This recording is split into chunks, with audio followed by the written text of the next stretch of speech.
How about now? Are you seeing the screen, Frank? You bet. All right. Yep. Sweet. So we actually have Advanced Ag here. Josh is with us too. Can people see me? Yeah, it's in this barn owl thing, I think. Yeah, be careful what you do. Yeah. And so what I did here is I kind of put a PowerPoint together with discussion topics, and then we can all just kind of chime in together if that sounds good. So I'll start that, and then Josh also has some slides that we'll go through when we get to his stuff, and Tyler brought some worm casting stuff, so we can discuss that too. So you're seeing that now, right? All you online guys? Yep. Okay, cool. So, I'm gonna go through first off kind of what we learned on our farm, I think, first, and then we can kind of talk about our own experiences, but. We definitely can grow pretty good crops with very little fertilizer, and we've seen Corey Hawks, where he cut his completely out, is growing some pretty amazing wheat crops with nothing, which blows my mind, really. What we did find though, which I think Corey found similar things though, is if it's cold early and we don't put a little bit of UAN on, we're seeing decent sized yieldings. And are you seeing that too, Ken? Or? Some acres we are, some acres we aren't, so. Okay. What I promoted yielding is. Well, I know, right? Maybe. The bar's pretty low. Yeah. But, so I guess that's kind of our first discussion point is like, have any of the rest of you guys just completely cut fertilizer to see what happens? How did that? Yeah, we're down to 0 synthetic fertilizer down. We'll put a little UA on in June if it is gonna rain. But yeah, we haven't dropped. We beat county average last year, so. And you're doing that on continuous cropping? Yep. And what kind of yields are we talking? 25. Okay. 25 to 30. Yeah, that's pretty good. Yeah, similar. Spray later. Yeah. We didn't have a ton of acres. We had probably, I think 700 acres of the canola was just advanced ag with UAN. But that's the only thing we're doing too is a little bit of UAN, anything I can get over with the distro. Yeah. Yeah, so I think we're all, at least there's enough of us that have done that we know it's not just gonna come completely uncorked, right? I think as long as the soil's at least functioning somewhat. And we saw the same thing, but we do see sometimes on some fields, like Corey said, is if we miss that window when it's gonna tiller and we get short of nitrogen, if we don't put a little something on early enough on that stuff, once you miss that window, you can't get tillers back, right, or whatever, and so. I don't know, we maybe could have fixed some of that by seeding heavier or something, but.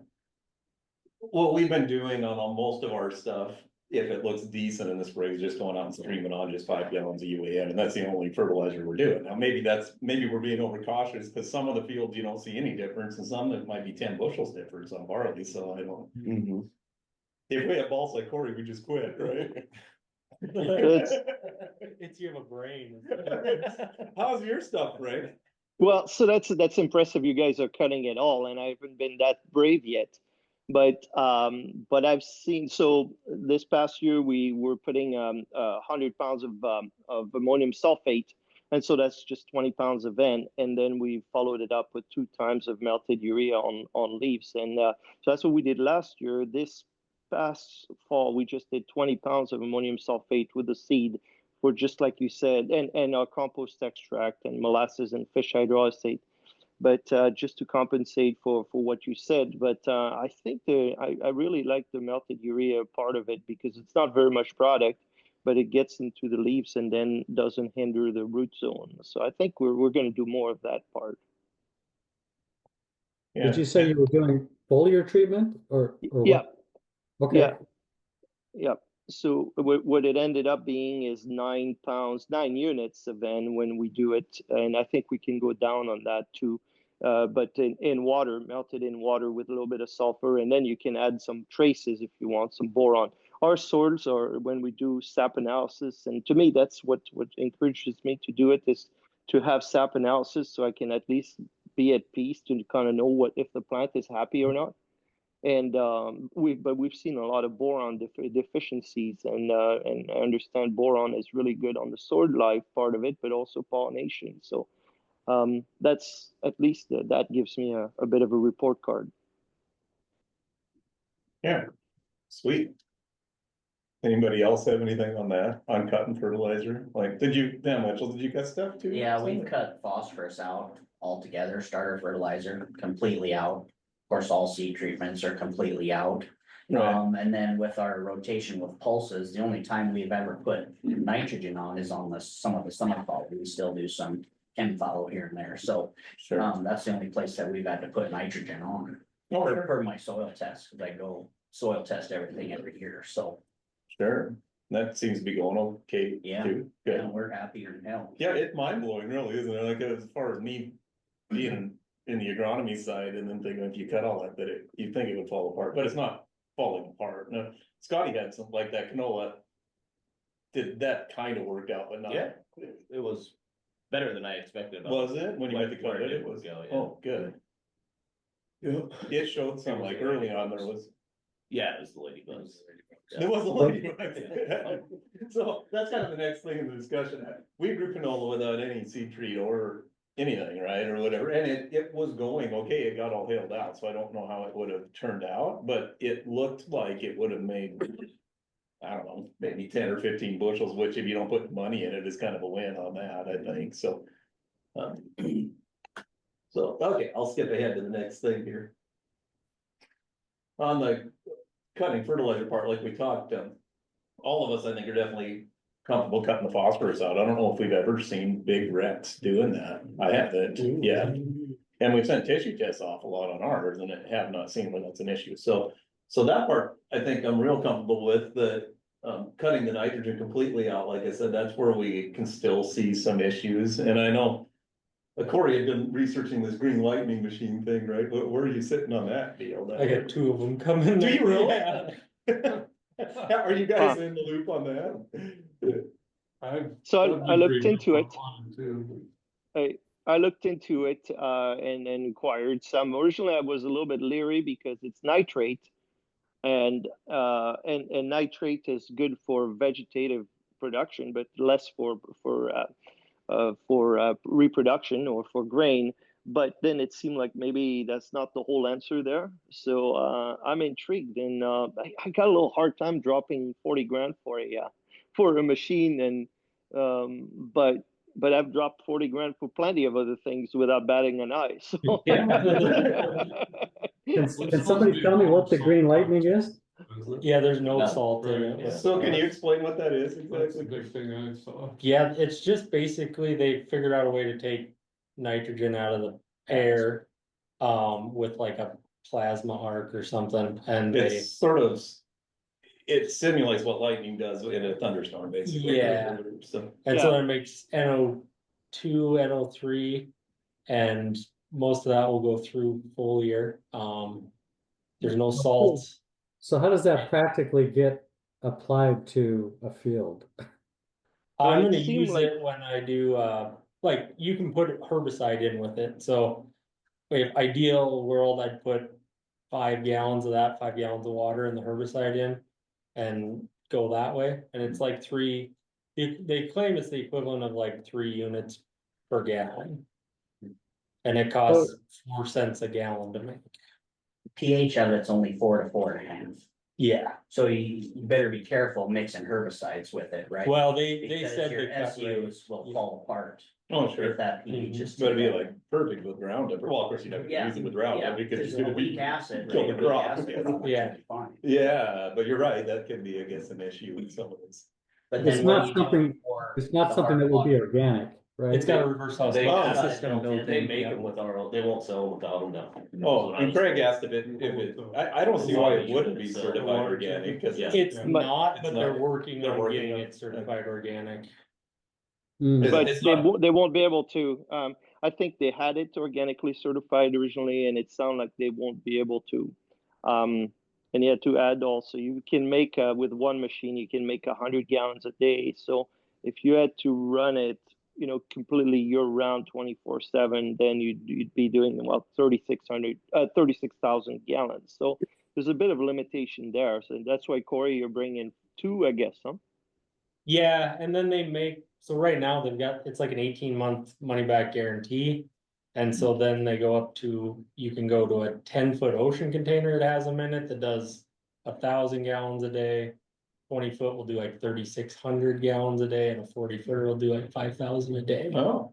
They get significantly more expensive. 5,000 or something. Yeah, but like the 10 footer is like 160,000, I think, and if you can make 1,000 gallons a day with that, it would probably be easier than trying to figure out how to run one of these things year round. That's why we didn't look at it, is because it just didn't, like, by the time I get it, it's like, well, shit, I'm not gonna get anything this year, why not? Yeah. I just want two, and I'm gonna try it, and my thought is if it works, I'm gonna send those two back and get a 10 footer. Yeah. And then solve some problems that way.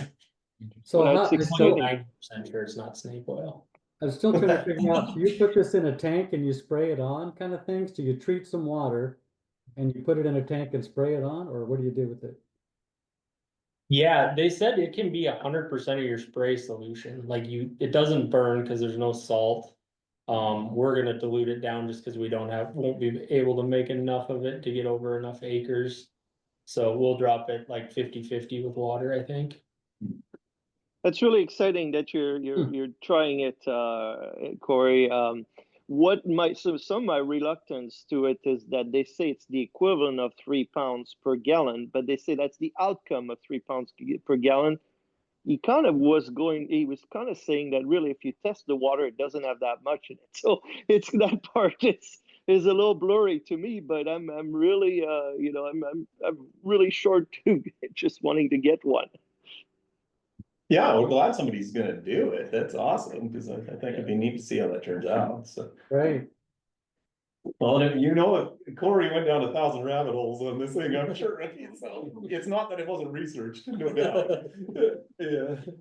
Has anybody done any tests with the seed treat only, with and without, and seen results or pictures or anything? Yeah, so that'd be like, you used ACF as a treat last year, right? I think the SR, the advanced egg stuff. Correct, Craig, I think, if I remember right, yeah, and I think you guys did some, didn't you? Did you do some splits, or did? No, we did it all. We had some splits here, that there was visual differences on for quite a while, but all of our stuff got hailed on some and everything, so it's kind of hard to tell now what happened, unfortunately, but it looked better, I think, anyways, so.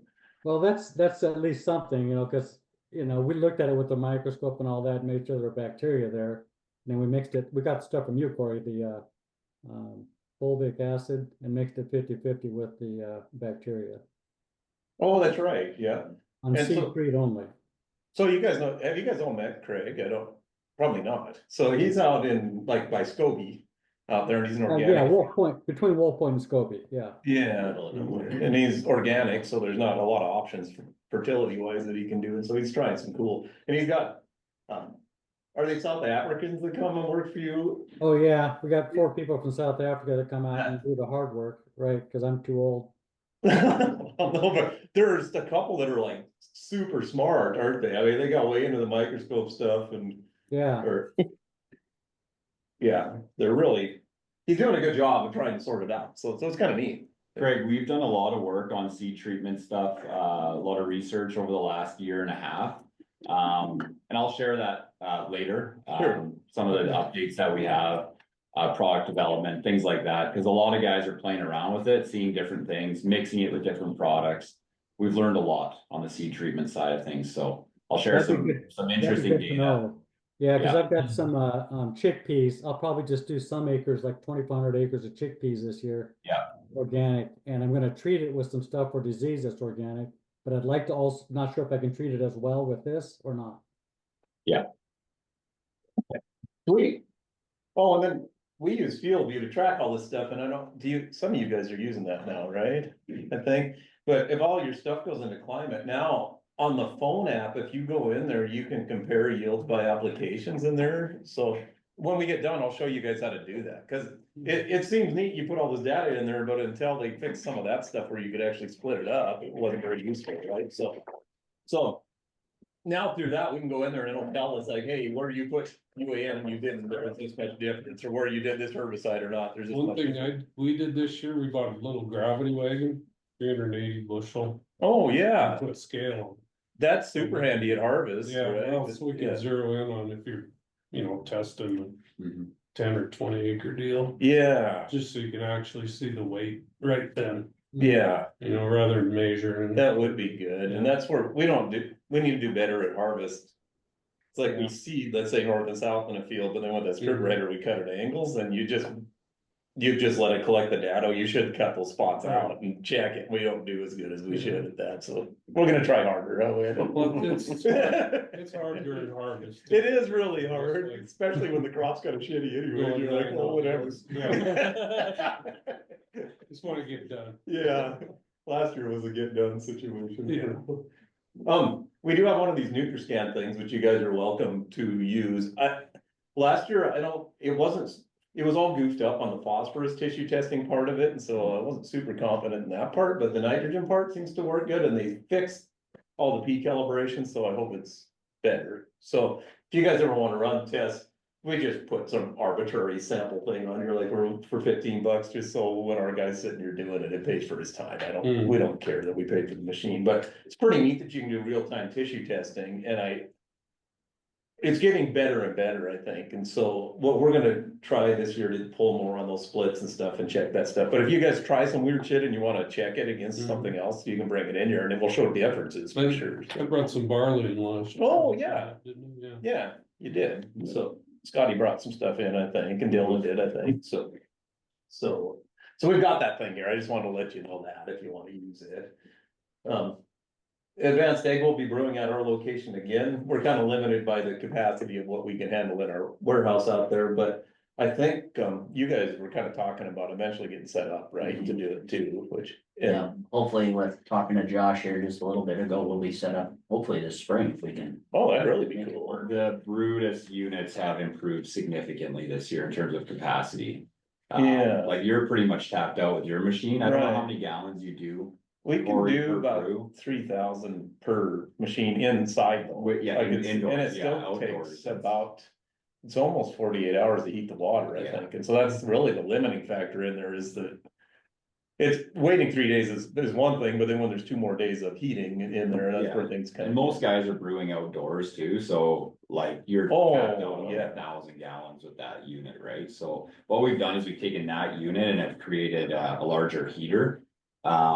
For that unit, and they'll brew outdoors 15,000 gallons for roughly the same price now. Oh, So yeah. we've put a lot of work into that over the last year or so. Yeah, so That's for spraying, you're saying? For foliar treatment stuff? For brewing anything, for the ACF or the SRP products. Which I'll get into that too. I have a couple slides sharing some of the data on the foliar product, as well as the seed treatment that we've been working on. Sure, that'd be good. So at the end of this stuff, Josh will have a thing. Actually, maybe I can just pull it up here now. That might be easier. That sounds good, Whatever's Josh. best for you. It's sitting in behind this, I think. There it is, right there. There, okay. Yeah, and I don't want to dominate the meeting either, but so I do have some slides here, and I think more than anything, the last 12 months or so have been pretty eye-opening for the business. We've traveled around down to the US quite a bit. Went to Kansas City for a big trade show, FarmCon. I don't know if you guys have taken that in before. They definitely run shows a lot better down here than they do in Canada, I'll say that. We went down to Silicon Valley, met with a lot of like venture capital companies that were investing in biologicals. And one thing that it's kind of interesting for us is I always thought the US was further ahead in terms of biologicals. There's more products, more technologies, and more money going to a lot of these products. So if you just go over. You want me to click this? slide? Yeah, go over, like Pivot Bio, for example, like they raised $618 million, as a genetically modified bacteria to fix nitrogen. We're seeing all this money go into these biologicals, but then you go to these farm shows, and you talk to the farmers and what are they seeing, and maybe not the greatest, right, in terms of, building a good reputation. So I believe these products, we're just starting to understand them, and it has to be done slowly, a lot of research, but working with the farmers on custom programs. I think that's what we're starting to see. So yeah, just go over another one, You bet. Corey. Oh, here. Yeah, so when we went down to Silicon Valley, one of the more eye-opening things, we got to meet with Bayer and their R&D team. they put in $130 million into biological research last year alone. And I thought we were gonna go down there and like learn all this stuff from this head biologist. She was sharing stuff that we had learned 5 years ago. And for me, it was just affirmation that a lot of the work we've done, when we've been playing around with bacteria for 30 years, that we're on the right track. The reason they brought us down there is they like to partner with companies to accelerate their research. Their sell to us is that they'll get us in 32 countries, they'll explode our product. I actually think that'd be very detrimental to our business. I think we'd make a lot of money and then we crash and burn because these farmers, agronomists don't understand this product. It's living. We don't even have all the answers yet. We're seeing certain things, but we want to do this sustainably. So just very eye-opening to see kind of the landscape of biologicals, not just in Canada, but North America. You go to these shows now and you see biologicals everywhere. And how, as a producer, how am I supposed to understand which one to use, whether it's worm castings, like we get thrown into the same bucket as those, right? And two different technologies altogether. So I think what we are trying to do is like help educate people on what the differences are between stimulants, biologicals, biocontrol products. You're going to see a lot more of these products coming to the market with retailers. 89% of the ones in the US plan on pushing biologicals over the next year, but you're still having that farmers, there's a bit of a barrier for adoption. They don't trust these products. And I completely understand why. A lot of them, the salespeople don't have the education. They're selling something, they've been selling fertilizer for many years. Now they're selling a totally different product, which is quite disruptive actually, with the stuff that you're doing, right? So the lack of education, you know, like Pivot Bio created something in a laboratory setting. What does that mean for the actual farm? You know, even the replicated stuff, but what is that, what are the farmers saying? Field data is required and not all of them have that. I'm also seeing a lot of products that are, you know, put an ounce on per acre or a liter on per acre. And it's just not going to work in a real world environment. So to me, the data and what the farms are saying, that's where there's a gap in the biological world right now. I just have some slides in here on the research we do for phosphorus solubilization. Corey, I think you've seen some really good results on phosphorus. 3 of the bugs we use are really good at solubilizing phosphorus. That plate that you see in the top left corner there, that's tricalcium phosphate, the white.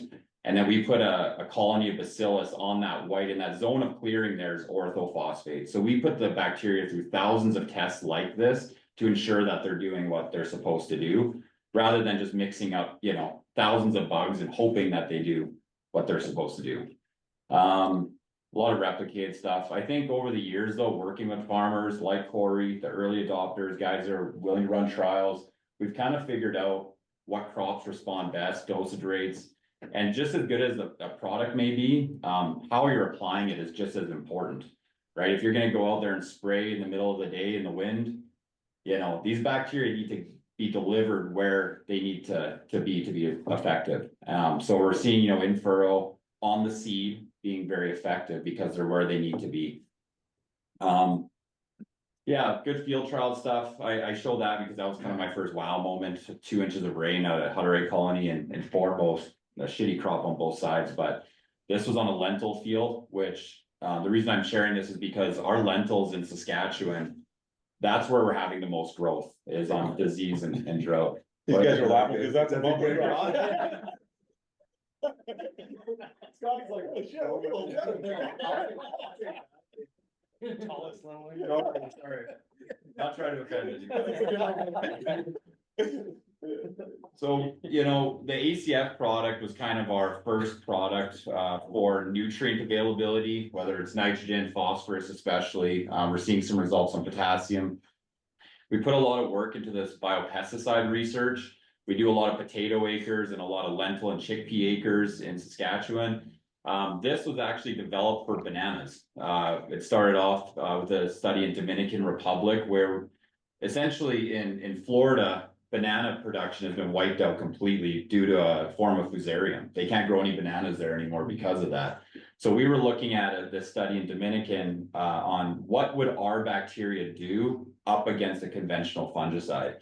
And this image here is this cross section of a fungal cell wall, and you'll see that pink kind of substance there, chitin. we grow the bacteria using crab and lobster shell chitin. Every fungal cell wall of an infection is lined with that.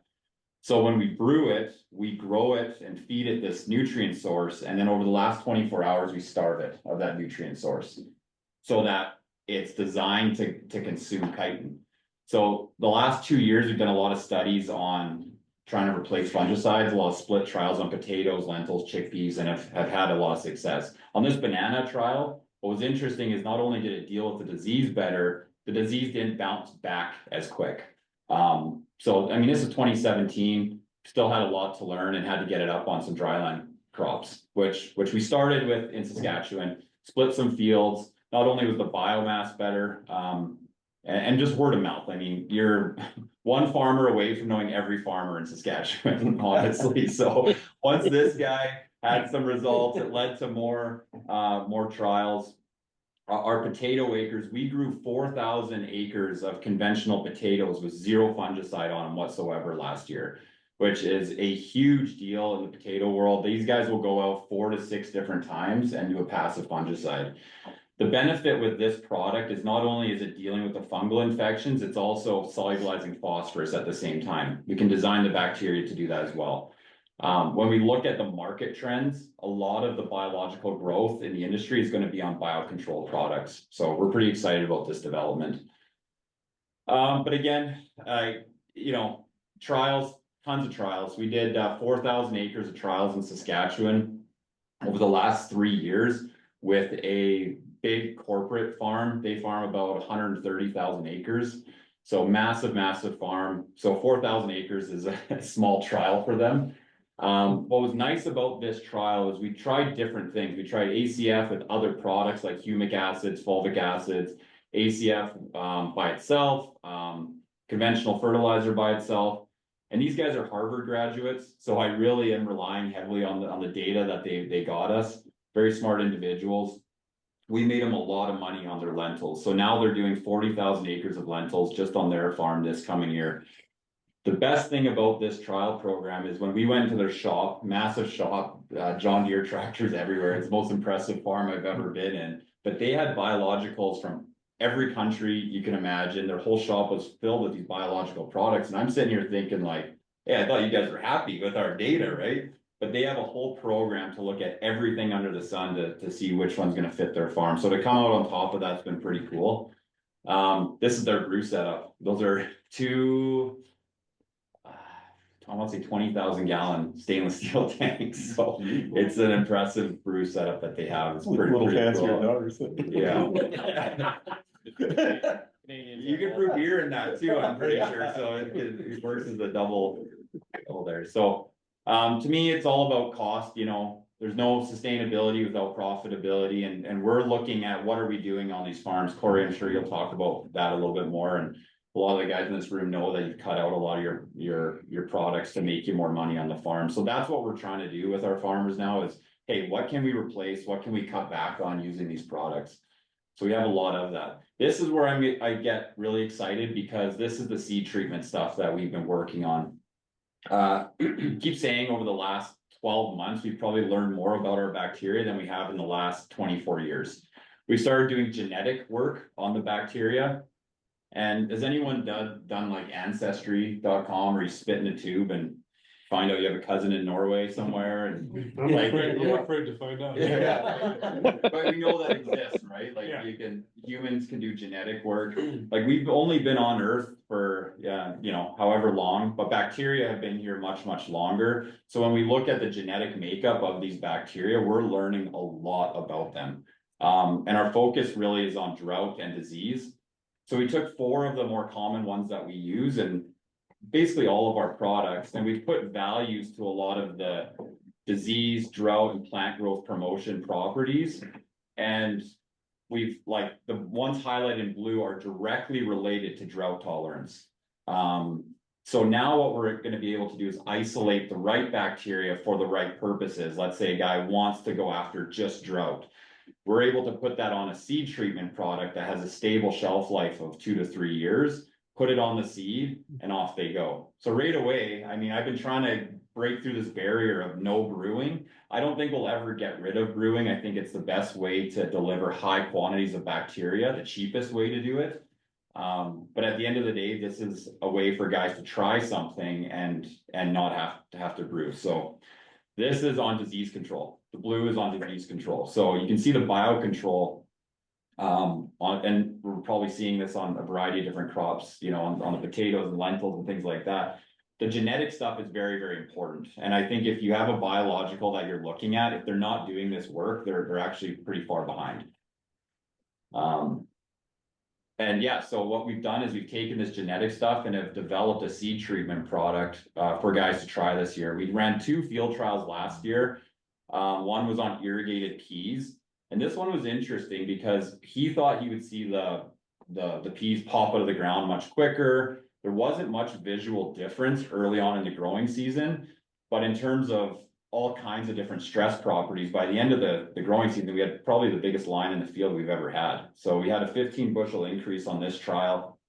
The other one we had was in northern Alberta, lots of moisture, totally different scenario than what you guys are in, but we had a 10% increase on oats up there too. So pretty excited about this one. We're doing a lot of trials on a variety of different crops, climates, soil types this year, and it's something we're excited about. So the other one's on winter. What applications was done on that pea field? So this one also had ACF. Both sides had ACF as well, and SRP. The only difference between the two is the seed treatment, the alive seed treatment.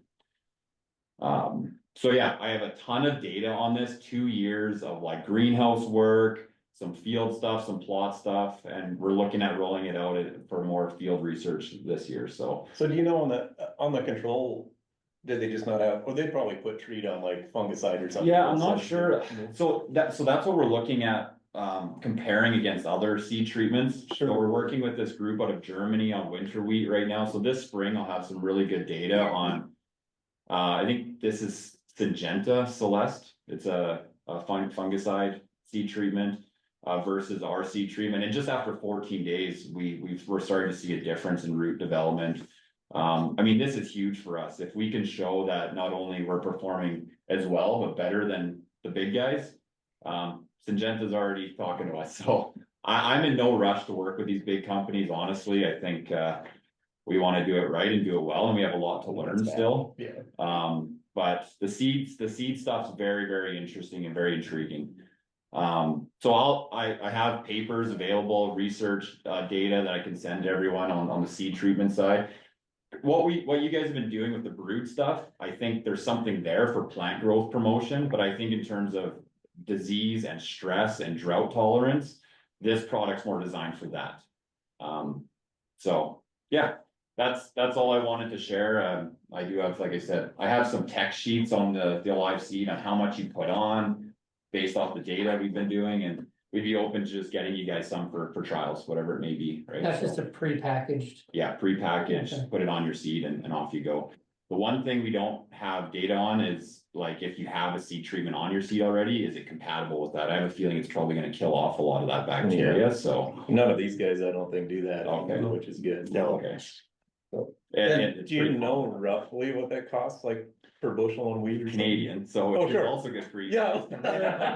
Well, it's Dollar is terrible, so it's about $4.70 Canadian per bushel. Sure. So, yeah, US is like, it's cheap for you guys. Yeah, $3, and you don't have to screw with the brewing. You don't have to And it brew, doesn't and you don't stink have, and you don't have to properly. make it pass through the field, so. To me, it's an option. We'll have a lot of trials this year, so. Are you gonna have that available? It's available, yeah. We have small quantities available, limited quantities. We produced about 8 totes of it. And I have sold 5 in Canada, so we have another 2 or 3 totes that we can mess around with. Is that something that we could brew if we wanted to, though? No, it is very difficult to produce. It takes us about 3 months to produce this stuff. So yeah, it's a little bit more expensive. Our margins are terrible on it. So I'm just trying to get it out there, and if it performs like we're hoping it does, we'll be making some big investments on equipment to get the cost of goods down. But it's easy for us, like it's produced in Cleveland, so for us to send a couple jugs over to someone, it's real easy. We don't have to bring it into the country, so. Those are our updates. I'm sure you'll have lots of questions, but I have lots of data and lots of information I can send you guys afterwards on Sweet. this and our other products too. Yeah, thanks. Yeah. Do you guys have questions right now at all? I know we did have a little issue on some of our stuff with those plug and screens, right? Or, With but the that FFP. actually is the chitin that's in there, Yeah, right? the Seashell crab stuff. shell, Like, did you yeah. guys have that when you sprayed where you took your screens off and there was? I took out my screen. Oh, you just took them Yeah, out? I just, Oh, yeah. we should all be So like what- Corey. We just have the boom screen and. That's all. And it I- didn't plug That's good anything. enough. Oh, you didn't do any of that. That's all I used to is the main boom. Yeah, we took out the little ones a long time ago. Oh, well, that's good. Yeah. What Well, is, maybe it finds its way through the nozzle. What's the cost of the chitosan product? The fungicide product, Yeah, we're in Canada, we're about $3 a gallon. And we do anywhere from 3 to 4 gallons an acre. Some of it's a little higher on potatoes and stuff like that, higher value crops, just because, like, when the guy told me he's doing his whole farm with no fungicide, I told him do not, but he split fields the year before, that was kind of scary, so yeah, you're $12, Okay. maximum Canadian. and that's a brewed product? It's a brewed product, and if you thought logistics were bad before, this product only has a 14-day shelf life, whereas ACF has a 90-day shelf life, so. It really, I mean, unless you're brewing on site, it's. I do find though, like, there's obviously less going on during a foliar pass time of the season than seeding time. So we haven't run into too many issues. If we have to like refeed it again, we can do that, but. I'm working hard to get this stuff to a state where it doesn't have to be brewed, but that research is very expensive and Sure. equipment and stuff like that, so right now it's gotta be brewed. Yeah. So Well, as sweet. far as seed treatment though, I mean, it seemed like from what I understand, like seed treatments are really a good place to put your biologicals because well they'll grow on the root and so on. But always treating seed is never the easy. Well, it's a bit of a deterrence, and right now we're doing it through an auger, and so you try to balance how many what you're putting through the auger and how much product it's a low is a bit of a guessing game. We try to go into a grain cart with scales, so to try to be somewhat accurate. One thing we're going to change is we just got a concrete mixer, like a concrete truck mixer that hopefully we can do 150 bushel batch, and we can do, have more of a soaking action. So that's one thing. On that side, it'd be nice to know how we can do better from experience from the guys around the table, or what you've seen, or because application, just like everything else, I mean, in the field, it's coverage on the leaf or whatever it is, and if you just go out there and put the 5-gallon jug at the end of the field, it's not going to do the same as if you do the right application, right? And everyone we've worked with like the brute stuff, it's been pretty primitive. I mean, through the auger, they're dumping it on. We're really just trying to like, we don't want it to get too wet at the end of the day. And the ACF's so cheap if you're brewing it to seed treat. I mean, it's kind of a no-brainer. With this one, it's the same thing. We just don't want it to get too wet where it's gonna affect the seed. But it seems like a lot of the guys that are using it have some sort of calibrated seed, like the way to do it. And we thought about adding a dye, but then it kind of gets really chemically, like it just, I don't know. And if you go to sell the stuff somewhere. Yeah, we kind of moved away from that. So I am curious to learn more this year from a logistics standpoint, how you guys are doing it, but it seems like guys have something to put it on. We do have some videos and stuff of the guys who trialed it last year and then what they used, so. That is super steep. Yeah, yeah, that's what we We do. just- Out of the truck. We used That's just a not ground, too wet then. ground seed treatment, Yep, which I got okay, Canada. yeah, But then we have a little auger that we have timed the volume that comes Right, through it. right. Then you can match up, how many ounces you put on. Sure. Gets pretty close, but yeah, it's nothing's perfect, but it gets really good coverage Yeah, on the seed rather than just spraying it on as you put it through an auger. sure. It'll be interesting with this product because I think the dosage rates are gonna be significantly less than what you guys have been doing with the ACF, so. Yeah, and like, again, like a lot of the guys who used it last year, I'm sure they'd be more willing to talk about it, right? How they did it or what they used. But still learning curve for us, for sure. And by the way, I wanted to mention too, like, we are doing a lot of work with Annalita and some of these other biological products, like you're using Johnson's. We do find there's definitely a benefit, like more pieces to the puzzle that we're building around it. A lot of these stimulant-based products are really helping our bacteria. And we're trialing this on thousands of acres, so, it's not, I don't look at them as like competition or anything like that. I think it's, hey, here's something that could potentially help what we're trying to do with our bugs, right? It's a different, It's totally different. yeah, different kind of bugs going Yeah. around, and Exactly. Yeah, when they're trying to just create an environment where there's a diverse group of Yeah, different things yeah.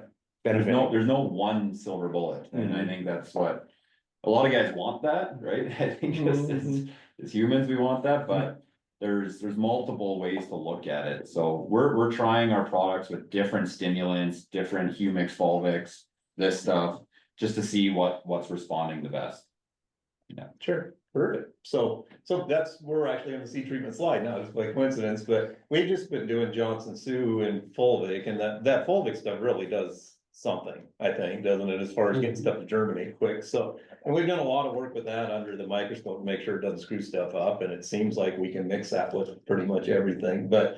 To Josh's point, I think what would make more sense for us would be to put that Johnson Sioux and the ACF and the fulvic together. It doesn't cost anything. I was worried at first that maybe all that bacteria would eat like the fungal spores or something in there, but it's in that treater in such a short period of time. Yeah, if it's contact time short, you'd be fine. Yeah, that's kind of our thoughts too, and kind of when we played with it in test tubes, it seemed that way too. Like, I Also, think if you have a product that you're like, I need to mix this bacteria with this, we can send it to Cleveland and we can give you an answer in 2 days, like what that compatibility is.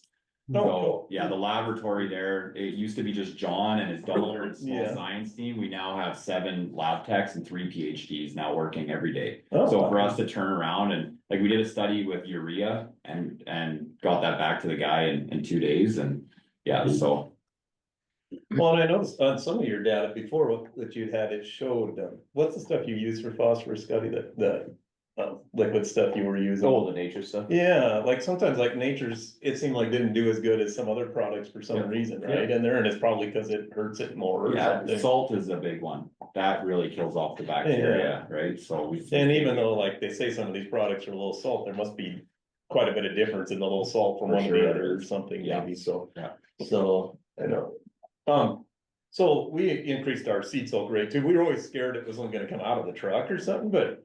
We use a conveyor and we just spray that on it, and we can get up to about 12 ounces a hundred, it seems like on our, is that about where you guys? We're soaking it as much, we're putting as much liquid as we can on, and trying not to plug the auger.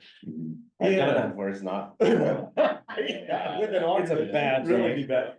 The conveyor works actually pretty good, cause it's flat when it hits that fan, Oh, and it yeah. seems like it covers it better than you would think doing that, but. I don't. So, But you so guys, yeah, I mean, we're all you guys doing soak it it pretty good. You guys soak it pretty good going right into your cart or into a truck before the cart? Into a truck. Ours is in a truck too, yeah.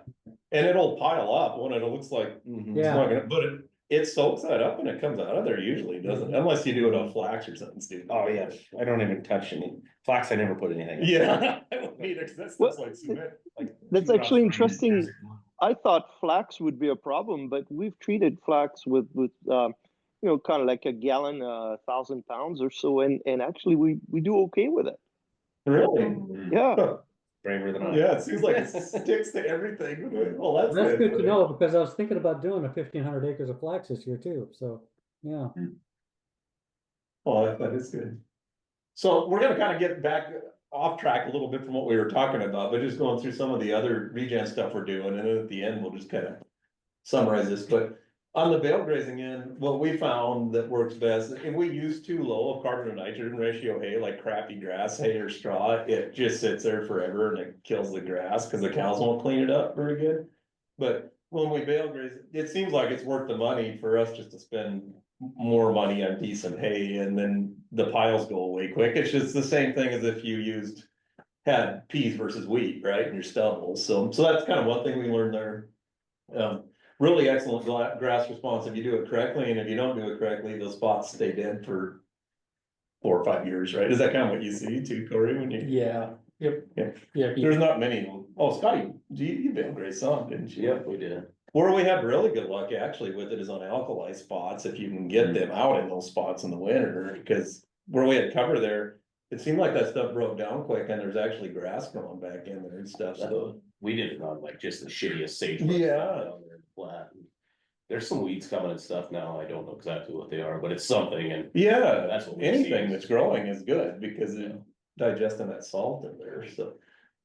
Intensive grazing, which Corey think with a bunch of this too, but we switched from moving the water with the cows and all that stuff to just putting the tanks kind of in the middle of the spots and then moving both directions from the tanks just because it was less work and I don't know if you see that much difference really. Is that kind of what you? yeah, I move the water as much as you can, cause it's a Yeah. good point of animal impact, but I don't think it hurts it if you leave them there longer. Yeah, the stuff we did at the beginning was crazy, where we were moving the water and the mineral and all that and following the cows around it. We went from Gabe Brown and realistic at this point. And then, sometimes, like, even weekly moves, you can still do a pretty darn good job of leaving the right amount of cover. It's so much better than when we were just leaving them in there the whole time. And you do a lot of that, don't you, in like Yeah. rougher terrain and stuff, and like, so. And the fish, wildlife and parks is really into improving like that duck land, so if you guys have any of that around you, they'll let you graze that pretty much for free if you go do the work and moving the animals around, so Corey got us into that, which is good, and the only thing with that is you gotta watch like the hunting seasons and stuff, cause I don't know when the bird hunting starts, but those guys were out there and too early, yeah. They were shooting birds and then their dogs were out there and they chased all our yearlings through the fence and stuff, and so there's those headaches you don't plan on, but we learned kind of that stuff, so. So that's that on the intensive grazing. The other, the science on the endophyte thing just keeps advancing quickly on that, but basically your seed is probably your main source of really good biology, right? And so we really try hard to keep our own seed, but then we could change our minds on things like, oh, we're gonna do green peas instead of yellows, right, or whatever, and then we gotta buy seed again, so. The reality of it's harder than it sounds, but if we can keep our own seed, I think there's a huge amount of value, I think, in that, isn't there, or buying seed from a regen guy, so. Does anybody have issues with strip stubble like being a negative? I know. Corey and I are stripping stuff, you are, right? Mhm. Ours just still has snow in it. Yeah, Nothing ours- else around us. Right, Ours does too. Mhm. I know, that is one of the, Compliment from the snowmobilers too the other day. It's the only place. Oh, I can bet. pull those sleds in. that's probably the most positive Yeah. change we've made as far as happening quick, right? Like between. The wind protection and catching the snow and stuff. You really see it on some county roads. There's a field of just, stripper stubble next to a regular Ken Follow. Yeah, like when It's the just- snow blows or Yeah, something, it's yeah. night and day. It's Yeah. just too bad we can't do all the crops with it. That's where I want like 3 foot chickpeas or lentils now. That's what I want. Right, Mhm. you should go back to Saskatchewan, Frank. You saw that Yeah, yeah, But you're right. yeah, okay. It is a major shame, and to that regard, it's too bad we can't ensure doing like peas and barley together, because it would be kind of a no-brainer for Yeah. the stubble that Yeah. would leave and stuff, and you saw the same thing too, right, Mhm. Pat, when you did Yeah. yours, so, No, that's a home run. yeah. I just need to develop a market for the, Yeah, like where you don't have to separate it, where you yeah, buy it. that would be the ideal thing, It if you would could be. sell it as it is, you know, rather Yeah. than trying to separate it. But that, I mean, makes sense from so many angles, like when we did that, we didn't have to spray the barley with herbicides and we didn't put fertilizer, like there was a lot of things that went right there, But so. if you accidentally left your one tank with barley and you had a roller problem on your cart and it just dribbled some barley out. Right, from an insurance standpoint, Yeah, yeah. it could be an accident. I know, I'm with you on the gray area stuff, I mean, and there is like verbiage in there that says we can use support crops and the crop insurance, it's just nobody will give me an answer on it because they're afraid of getting in trouble on what that means, right, so. But really cool stuff, if you put peas with the grass or something, it would, we all. Well, know and that. then I did tests on everything, the nutrient density in both of them are Oh, yeah, really good, real high. yeah, well, that helps all the biology out Yeah. too and everything, because there's multiple root systems in there, different plants and that, like, there's just a lot of good. But So yeah, a lot of the. you talk about nutrient density, may I ask you where you get yours tested? I go to, I think it's Midwest Labs in Nebraska. And Okay, what Where I Pat was sent doing, mine in and basically we just did a did the feed test. mineral test. Yeah, like you Okay. send it in like for livestock feed and Yeah. it gives you all the vitamins and all that stuff that's in So I there. tested the intercrop and then I tested both the field of barley and then a field of peas by themselves and compared the numbers. So okay. the intercrop was noticeably higher on the minerals. And his PLFA test, like his Yeah, that fungal was, bacterial thing came back way that was better too, amazing, where he did yeah. intercrop. So there's lots and lots of proof that that's the way we should be doing it. It's just that croppiture part is pretty Right. hard. So, Has anyone done any clover with things? Had any luck? Roston Pace, did you try that ever? No. Underseeding clover? Roston tried it, but he could never get the clover to catch and have you I tried? did, I couldn't get the. I did clover years yet. ago, I spread some, well, I had winter wheat and then that March I put ammonium sulfate with clover seed in it and. I just couldn't get much coming out of it, but that was, that was 10 years ago, I haven't tried it lately with the strippers. Yeah, and maybe Works, now that we're getting a lot of those residual herbicides out of our soil, that Mhm, stuff that's, is getting that's a big. better, cause I think that's about the screwing things up. Yeah, Well, even Spartan, like anything that's just shallow germinator, Spartan's probably gonna screw it up, and who knows how long like that's hanging SUs, around. we haven't used SUs now for Yeah, quite, probably Mhm. 10 years, I suppose. But- So, it is possible, because all of us that are doing peas are still using Spartan in there somewhere, and it could hang around quite a while and I screw don't- like that clover up. I don't use the label grade on that Spartan. We don't anymore We either, don't- because we had we such don't find it horrible lower. trouble with it carrying over onto the Yeah. barley and stuff, that Mhm. in a drought year, right, it can be kind of. Yeah, it hangs around longer in a dry year and the soil pH really shows up. You can tell where you got high soil pH. Yeah, it does. We're Yeah. due for a not drought year, aren't we? We are, and that actually fixes lots of that stuff too, the chemical carryover and all that.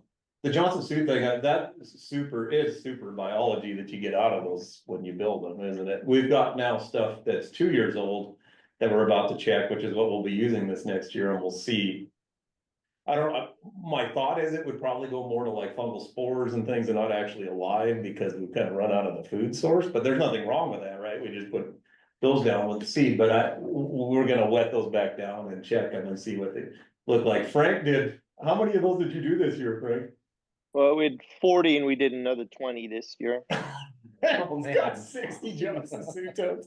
Well, we use some though. I mean, Yeah. so I guess we try to have like about 30 on hand is what we're trying to do.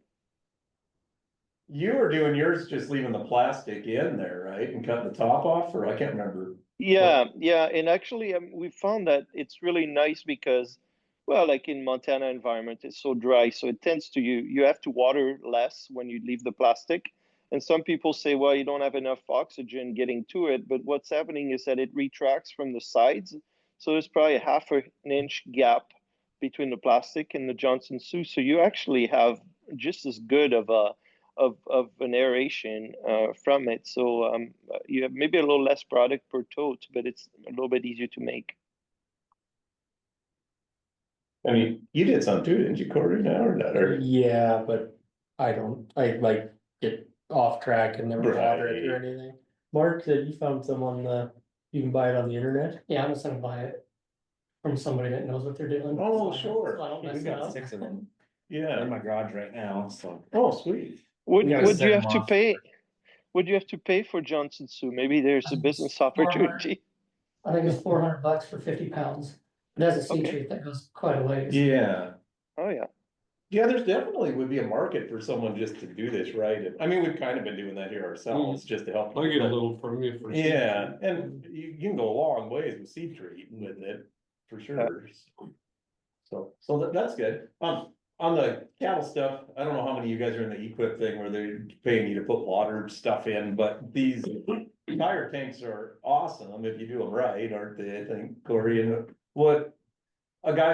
there's a guy in Nebraska that just does nothing but install these, and one of the things he told us, which I think actually has worked out pretty good, is to drill leg bolts in the sides of what would you call that? The bead, right? Or whatever that tire. So we got like 6-inch leg, I think they're probably 3/8 bolts and just drilled those in there before we pulled that cement.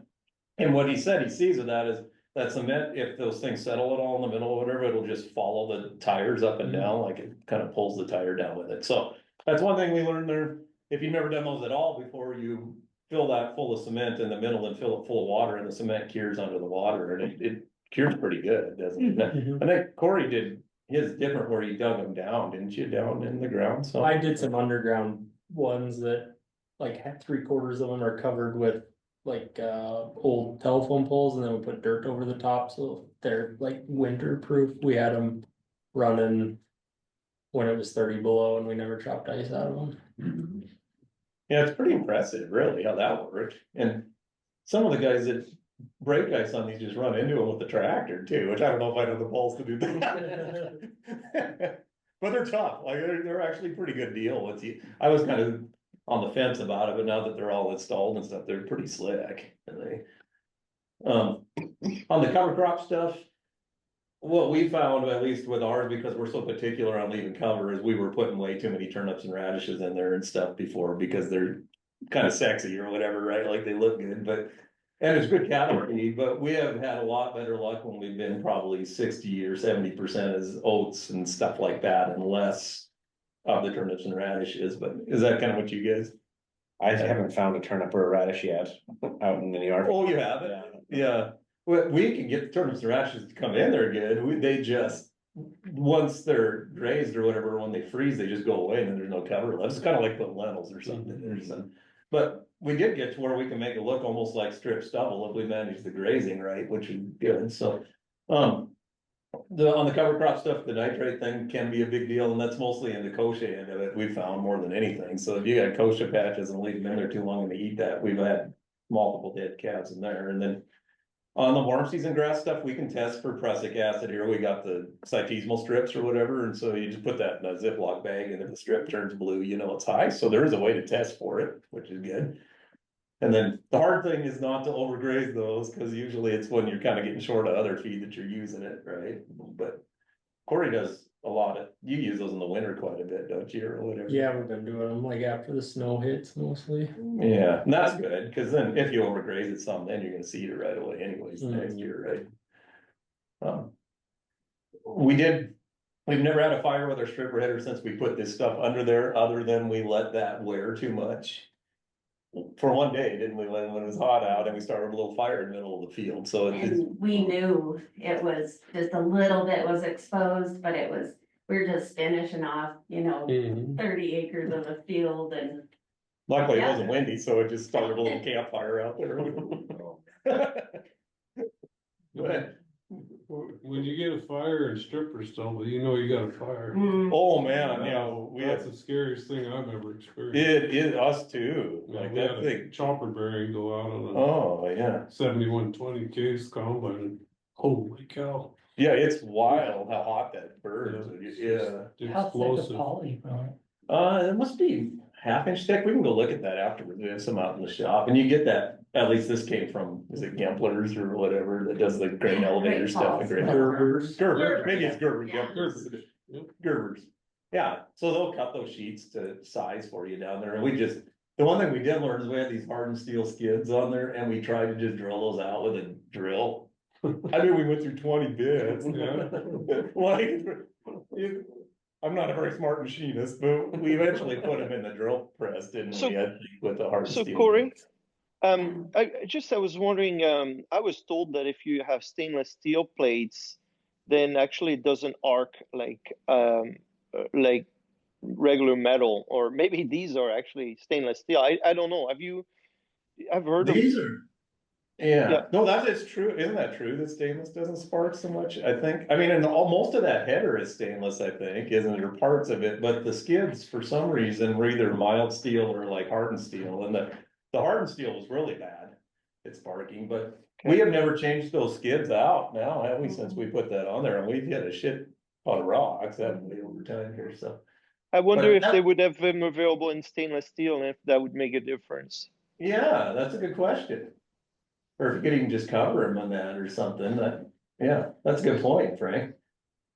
This stuff actually, once you get the holes drilled, it's pretty easy to switch it, cause you just put it back up there and re-drill the holes, but it is a pain, and you don't wanna stop and do that, so yeah, that's a good idea.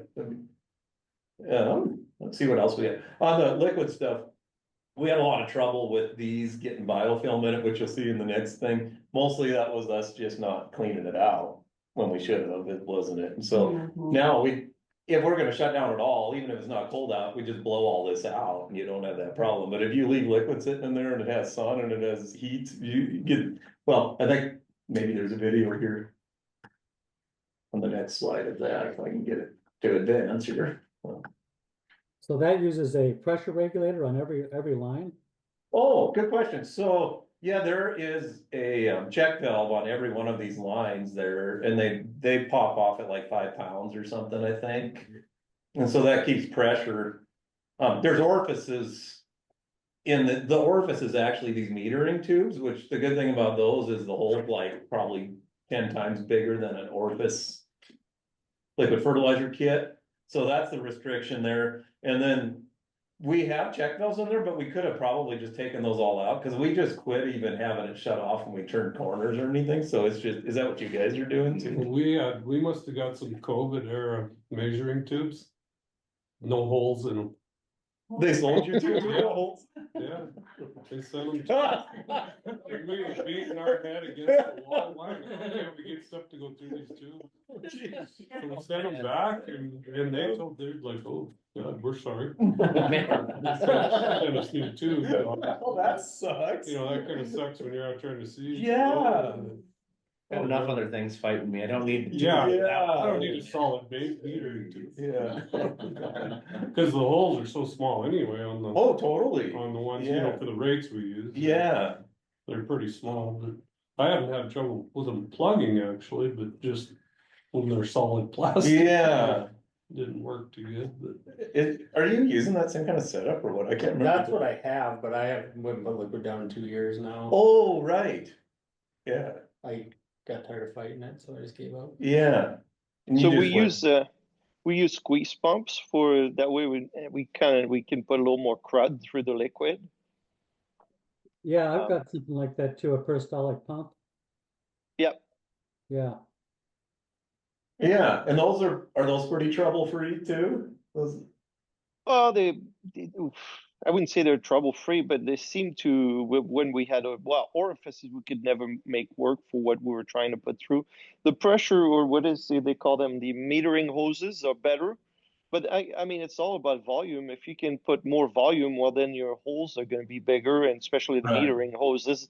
And then at that point, you can put more stuff through it. And well, actually, I mean, the particles are probably the best. You know, the bigger the particles, in some ways, the more biology you're putting in. So yeah, it's that one has been yeah, I wouldn't say they are trouble free, but they've been better. oh, good. Yeah, so that's that, I guess, isn't it? We've all tried different things with that. Like Corey said, he just quit. It's hard to know, right? If it's worth all of the strain and effort to do all this shit, like, or if the soil's just gonna recover on its own and treating the seed is almost as good as doing this anyways, right? And so I don't. Well, when I was getting ready to quit doing that, I went and I put like 7 pounds of humic acid. And then I put a pound of compost in that and just ran it dry through the drill. And we did trials and you couldn't see where the liquid was any better than that. And the dry was significantly easier to handle. Logistics. Oh, yeah, that's what Corey was basically inoculating the seed with powdered Johnson Sewer or something, weren't you too? Well, I turned it into like a liquid and then spray the Spray seed. it. Oh, And yeah, then- like we're doing, Yep. same thing. And then when I put my humic acid in, I just mix like a pound of compost per acre in with that, and it seems to flow through the meter rollers. Sure. I'm gonna try to get away from the powder and maybe go to like the prill version of the vermicast or whatever, because that powder will bridge on you in there a little bit, so. Sure. Yeah, I mean, the simpler we can make this, the better. We just all kind of started from different directions and, these guys did advanced egg stuff too. They just sprayed it on before it rained, and I know Corey saw some bumps. didn't I you? was like 2 bushels in the chickpeas Hmm. and maybe about the same in the lentils. And is that, you guys But- probably see the most response on pulses and then. Yeah. I would say, even in the early days, we first started doing rectal leaves, that pulse crops were definitely, and grasses, for sure, grasses, yeah, Sure. yeah, so. Well, it's just that if you gotta wait for rain, it's like, you know, at Sunburst or at Three Forks, we could still be, we still would have it in the shed unapplied, you know?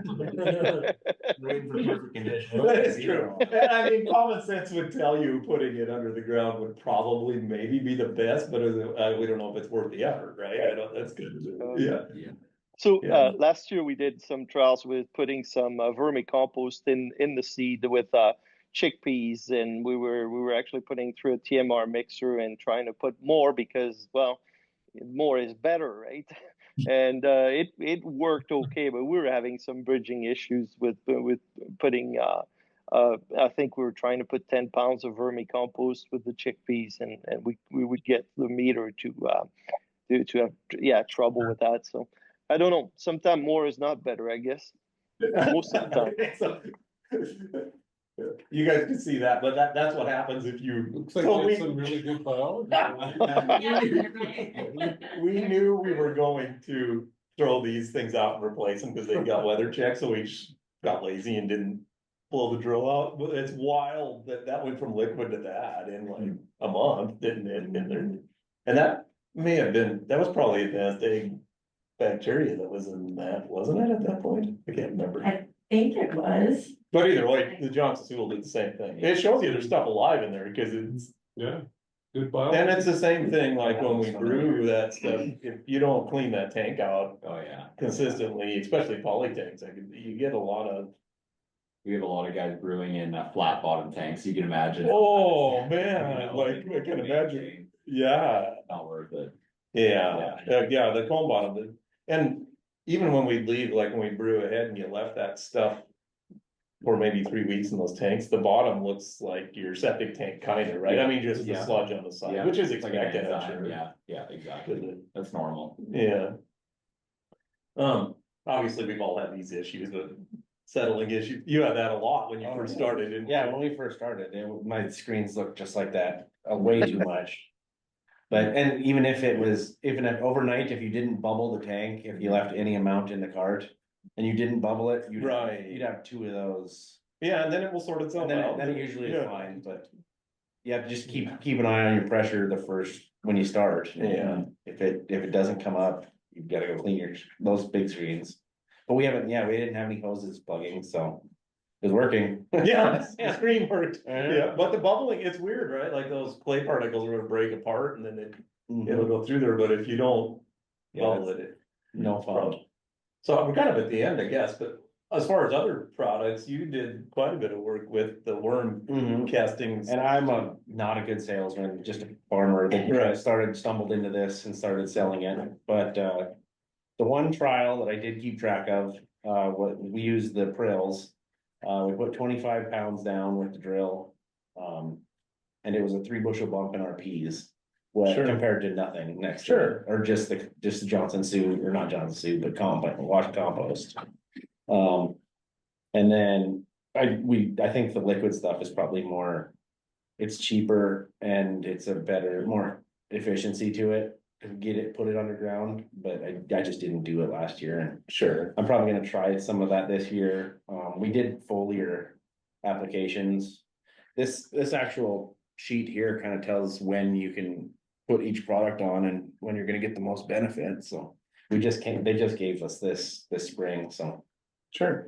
It's been fun to kind of deal with and try different things, and Yeah.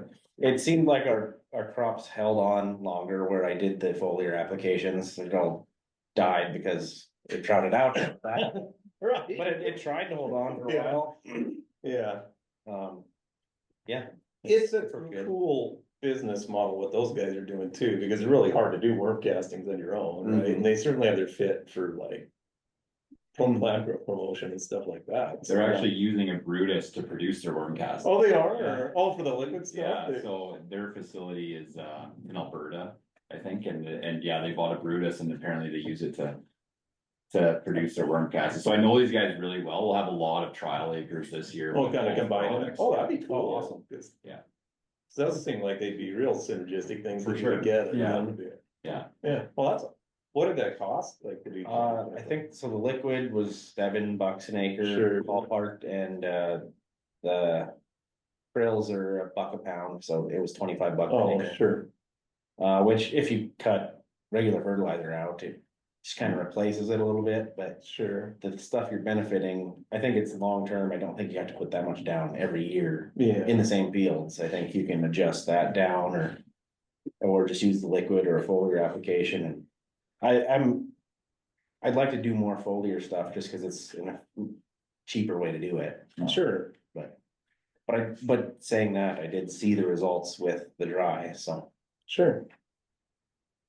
Anybody else try anything weird? Did you guys do anything other than advanced egg stuff as far as biologicals or anything? No. You did some. Yeah, I did the egg pro stuff. And, pretty much the same results, I'd say, Yeah. side by side. What's egg pro with that? They're, I don't know where they're based out of, salesman's out of Billings, but, Dry products? it's liquid and it's more just, food for the enzymes, it's not. Oh, it's okay, not- stimulant, yeah. I'd like to- This year I'd like to kind of mix the two together. Yeah, I'll look it up too, see if I can find a label. We've done a lot of work with stimulants, type products, different, and even humic acids alone, there's a huge spectrum of different humic acids, different pHs, how it's produced, and done a lot of work on that, so, yeah, I'll take a look. Yeah, Julie, the rep, she's out of Billings, she's pretty. I like her, she's pretty Yeah. good, she's all about mixing products. And Yeah, yeah. She wanted me to mix her stuff with yours last year, I Yeah. didn't, but Yeah, this year maybe. sure. Yeah, so I mean, it's just like we talk, it's hard to know, right, what's what and all this stuff, but. The one thing we're all pretty on the same page with, which is hard not to do, is that you can't cut $50 of fertilizer out and spend $50 in biologicals. That's not the point of this whole thing, right? In the end, and it's easy to get there, and you want to do that to make yourself feel better so that you're in control of stuff, but that's the whole idea is to get off the hamster wheel of the inputs, ideally, right? And So for me, I've been actually somewhat leery of the fulvic and humics and somewhat, and I feel like, well, we've got it in the compost, with maybe not to that extent. And so what I'm trying to do is actually put molasses with whatever extract, and then fish hydrolysate with it, so the fish hydrolysate would be to feed more the fungi part, and the molasses more the bacteria part. Any comment on what? Yeah, I mean, I'm not saying that this is just what I want to do, and we did last year, seemed to work. But what would there be an advantage to the humics over that, or what? Probably the right humic. Yeah. There's a lot of bad humic, I think, out there. Yeah. Well, and our fear always with the feeding it part was having it go anaerobic in the meantime, right? Like when it's sitting in the tank, but you can see both sides of it. Like some guys are really way into the molasses. We like to use like the fulvics because it doesn't really grow stuff really. It just is kind of seems to really help with the seed germination, but none of us know what we're doing, right? So that's why we're all trying things, but in the aerobic too, is that like they say, you put some molasses in there and you have a time bomb, and hopefully you can get that spread within 12 hours. Well, last year, of course, we got like 1,000 gallon on the tractor, and it's raining, and so here I'm seeding, raining, and finally have to quit. And 2 days later, I think, well, you're supposed to dump that stuff, and I'm stubborn, so I just kind of said, hey, we'll see what happens. Well, I don't know. It didn't seem too bad at all. I mean, you should be able to know from the smell, right? From the smell should tell you like, oh, this is junk. But even some people say, even if it smells, it's biology anyway, go ahead. So I don't know. We've got 100 acres that we've got a test plot. We'll see what happens. I know, and I think like when we took all the Elaine Ingram school stuff, she was very big on stuff not being anaerobic. Well, now there's all these people brewing all these anaerobic brews, and they're saying that's the way to go, right? And then like Josh's stuff, it's partially anaerobic what's happening there probably, and you can. Well, and everyone with biology is really concerned with the living organisms, but we know even with the brewing process that it's not just the biofertilization that's important. They produce enzymes, they produce plant growth hormones. They do a lot of different things, and those hormones and enzymes aren't living. Right. So we're actually doing some tests right now to see, okay, what hormone profile are we getting? Like your gibberellins, your auxins, really important for plant growth. What happens if we kill the bacteria and we just have the hormones? So we're doing a lot of weird work. Sure. We're actually doing some work on herbicide reduction using hormone-based products from bacteria. We just filed a patent for it because no one's done this yet. Sure. Very early stages, but we showed a herbicide reduction of 50% on lettuce, which it's lettuce, it's a greenhouse. But we're seeing some interesting things, right? So it's, I guess what I'm trying to say is, it's not always the living things that do everything. There's other things to look at, right? Right. It's, But that's, and then yeah, that's a good your- point. Like, there was the Haggertys out in Australia. I remember a presentation. I mean, they were doing vermicompost extract, and they would have a black tank. They said they would sit for like a month and some time before they would use it, and it seemed to work. So it definitely wasn't so much the biology as it was the enzymes. But there was a question I have with that. You talk about the cytokinins and all that. Do you have an opinion on kelp products for? Because to me, root development is probably the most important things that we can have as far as having biology. So the more root you have, the less compaction, the more root exploration and better water use efficiency. So if we can increase the roots, I think we're halfway winning the battle. What do you think of kelp in that? well, I think any stimulant, any kelp, humic, fulvic, whatever it may be, you're stimulating what's there, right? Even molasses. So what typically happens with biology, I had a slide there where it was a chart with a bunch of numbers. You're gonna get your lazy growers grow faster and they're gonna dominate the mix, right? They're gonna use that food source to grow because they're the lazy guys. The ones that actually have plant growth promotion properties or root development properties, they tend to be your slow growers. So anytime you're mixing any stimulant, if you have the right biology in place, that it's gonna help those good guys grow, but it's also gonna help the not bad guys, the lazy ones that don't do anything also grow. So I think as long as you're looking at your bacterial profile as well, I know there's some interesting soil sampling technology that's coming out. There's one company down here, I think it's called Trace. They're looking at soil sampling, which bacteria species are the good ones, right? The ones you want to see, the Pseudomonas, the Bacillus, and then you're not just getting an overall number of bacteria, right? Because they all do different things. So, it doesn't answer your question, but I think anytime you're using a stimulant, you have to understand it's making everything want to use it. And if you have a lot of slow, lazy growers, which most soil does, they're the ones that are going to dominate. You might get some of the good guys, but you want to focus on putting the good guys where they need to be as well.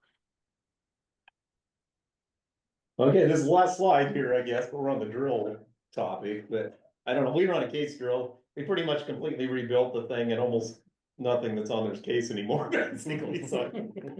But it's okay now, I think, but we've got multiple K-Hart guys, right? And you're John Deere guy, or I can't remember. John Deere, but now, Frank, are you the guy who bought Folkwart's place? Yeah. That's what I thought, and you put K-Hart openers on a disc frame, haven't you? Yeah, it's been 3 years now, but last year we did an 1890 and we put K-Hart openers, we put it on 12-inch spacing. And that's working pretty good. I still think the K-Hart drill itself would be better for just going through a draw. You'd have better because it's on a parallel linkage, so it would go better going through a draw. But we're having good results for a fraction of the cost. But And you guys have two different K-Harts, don't you? Yeah. You like yours, don't you, Corey? Yeah, we got 70,000 acres on it now. So it's Corey has the original kind of one, right? And then you got the Spider, is that right? My connection's cutting out. I just bought a Spider this spring. oh nice. Okay. Nice. Well, we've been really happy with ours, I know.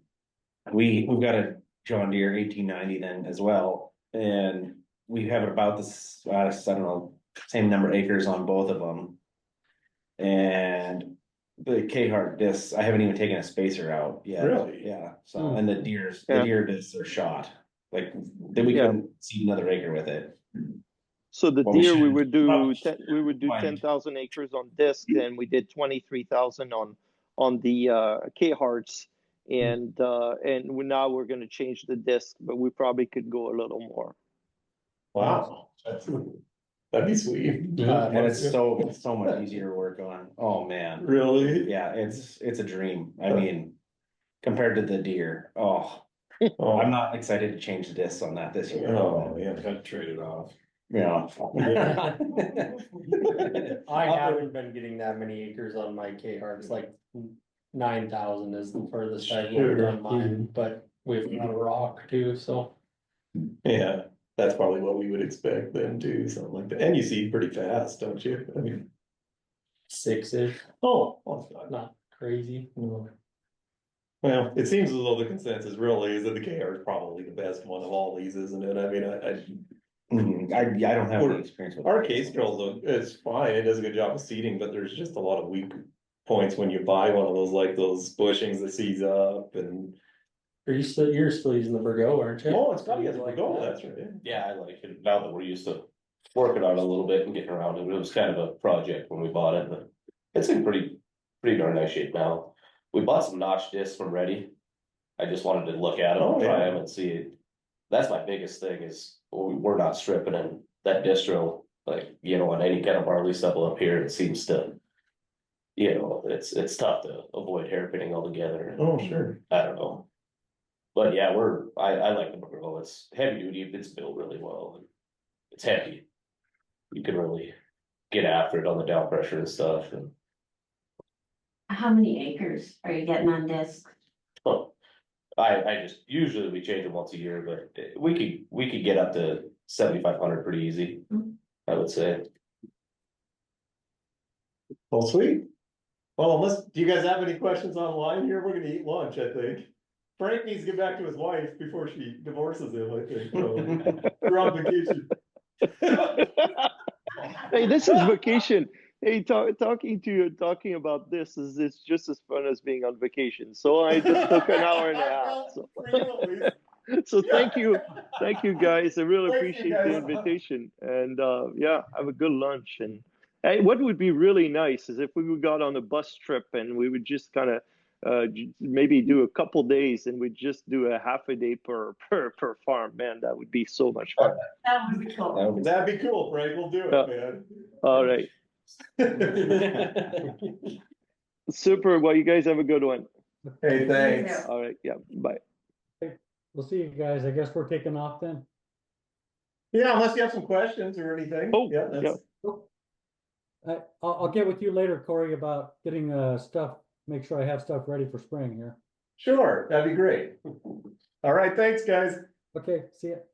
Yeah, see ya.